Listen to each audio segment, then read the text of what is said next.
the characteristics of supply and demand. Now, supply and demand is a simple concept, right? It is simply identifying the imbalances created in the market. Identifying the imbalance, right? So, what does that mean? When the market is moving up like this, here we have a imbalance of buyers, right? An imbalance of demand. It simply means that there's so much money buying that the market has to move up to look for sellers, right?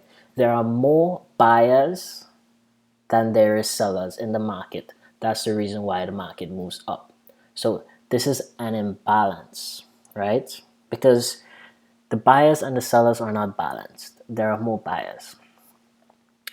Now, this, what we would call consolidation, is when there are equal number of buyers and sellers, equal number of supply and demand. It simply means that the amount of people that is buying and selling is relatively equal. So let's say there's 1,000,000 buyers there and 1,000,000 sellers there. The market isn't going to move anywhere. It's just going to range until someone takes control, until there's an imbalance on either side. So we would call this an equilibrium. Basically, the price is at an equilibrium, right? The price is balanced. Now, once you have that impulse away, we can identify that now the price is no longer balanced, right? The price is now, an imbalance was created. And who created that imbalance? The demand, obviously.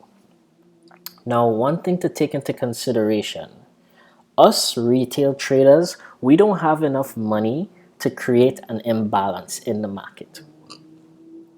So whenever the market is balanced, it takes a lot of money to overcome all the sellers and create that imbalance. And who has that type of money? Obviously, the banks and the institutions, right? So let me just label this.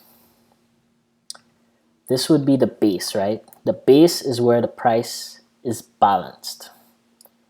The imbalance would be the impulse, right? And we would have another one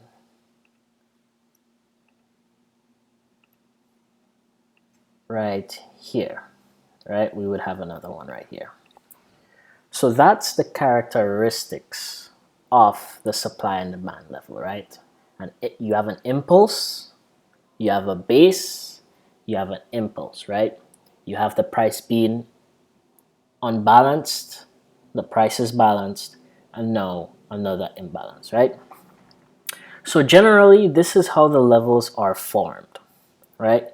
You would have what we call drop, base, rally, rally, base, drop, rally, base, rally, and then drop, base, drop. Now I'm going to go into this in the next lesson, but this is how the zones look. There are only 4 types of supply and demand levels created in the market, and here they are.